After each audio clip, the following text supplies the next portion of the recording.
Hi guys, welcome to my channel. இன்றைக்கி நாங்கள் இந்த வீடியோ பதிவில் எதை பற்றி பார்க்க போகிறோம் அப்படின்னா, டெய்லி யூசேஜ் பண்ணுற 15 சென்டென்ஸை பற்றி தான் பார்க்க போகிறோம். ஸோ வீடியோ ஸ்கிப் பண்ண பாருங்கள். இந்த வீடியோ பிடிச்சிருந்தால் மறக்காமல் லைக் ஷேர் பண்ணுங்கள், கட்டாயம் சப்ஸ்கிரைப் பண்ணுங்கள். வாங்க வீடியோக்குள்ளே போகலாம். ஐ ஆம் ஏபிள் டு ஸ்டடி.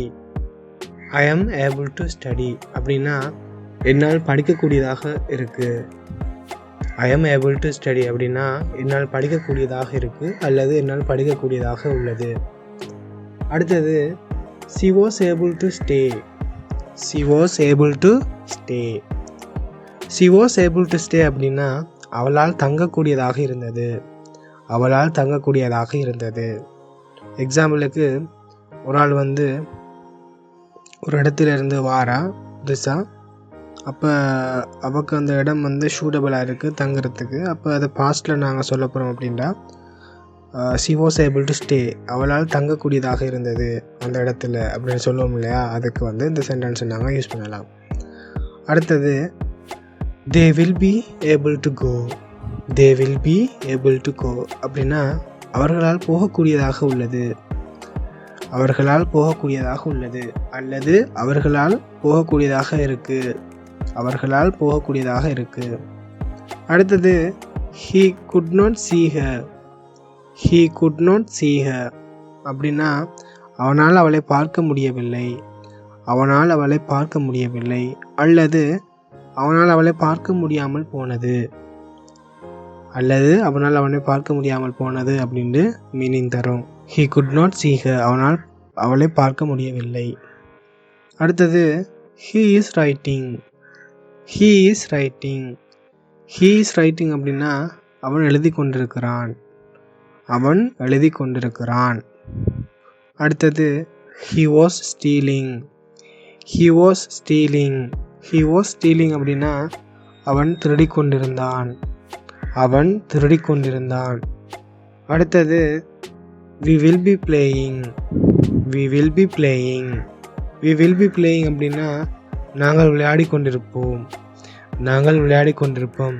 எக்ஸாம்பிளுக்கு அவங்களோட ஃப்ரெண்ட்ஸோ இல்லை ரிலேட்டிவ்ஸோ அவங்களோட வீட்டுக்கு வராங்க. அப்போ அவங்க கால் பண்ணி கேட்குறாங்க, நாங்கள் வரக்குள்ளே நீங்கள் என்ன செஞ்சிட்ருப்பீங்க அப்படின்னு சொல்லி. அப்போ அவங்க சொல்கிறாங்க, நாங்கள் விளையாடி கொண்டிருப்போம். நாங்கள் விளையாடி கொண்டிருப்போம். ஸோ அதுக்கு நாங்கள் எப்படி யூஸ் பண்ணலாம்? we will be playing. we will be playing. அடுத்தது we have been studying for 2 years. we have been studying for 2 years அப்படின்னா நாங்கள் 2 வருடங்களாக படிக்கிறோம். நாங்கள் 2 வருடங்களாக படிக்கிறோம் அல்லது நாங்கள் 2 வருடங்களாக படித்த வண்ணம் உள்ளோம். நாங்கள் 2 வருடங்களாக படித்த வண்ணம் உள்ளோம்.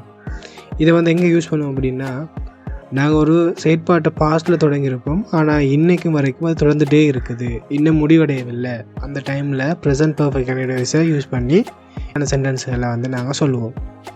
எப்படி சொல்லுவோம்? we have been studying for 2 years. நாங்கள் 2 வருடங்களாக படிக்கிறோம். அடுத்தது she had been working in that office for a long. she had been working in that office for a long அப்படின்னா அவள் நீண்ட நாட்களாக அந்த அலுவலகத்தில் வேலை செய்து கொண்டிருந்தாள். அவள் நீண்ட நாட்களாக அந்த அலுவலகத்தில் வேலை செய்து கொண்டிருந்தாள். அடுத்தது what are they writing. what are they writing. what are they writing அப்படின்னா அவர்கள் என்ன எழுதுகிறார்கள். அவர்கள் என்ன எழுதுகிறார்கள் அல்லது அவர்கள் என்ன எழுதி கொண்டிருக்கிறார்கள் அல்லது அவர்கள் என்ன எழுதி கொண்டிருக்கிறார்கள் அப்படின்னு சொல்கிறதுக்கு what are they writing அப்படின்னு சொல்லுவோம். what are they writing. அடுத்தது they had told. they had told இது past perfectல வந்துருக்குது. என்ன மீனிங் வருது? அவர்கள் சொல்லியிருந்தார்கள். they had told. they had told அவர்கள் சொல்லியிருந்தார்கள். அடுத்தது I'm going to take a bath. I'm going to take a bath அப்படின்னா நான் குளிக்க போக போகிறேன். நான் குளிக்க போக போகிறேன் அப்படின்னு சொல்லுவோம் இல்லையா. நாங்கள் சாப்பிட போக போகிறேன், நான் விளையாட போக போகிறேன் அப்படின்னு சொல்லுவோம் இல்லையா. அதே மாதிரி I'm going to take a bath அப்படின்னா நான் குளிக்க போக போகிறேன். நான் குளிக்க போக போகிறேன். ஸோ இந்த வீடியோ பிடிச்சிருந்தால் மறக்காமல் லைக் ஷேர் பண்ணுங்கள், கட்டாயம் சப்ஸ்கிரைப் பண்ணுங்கள். தேங்க்யூ.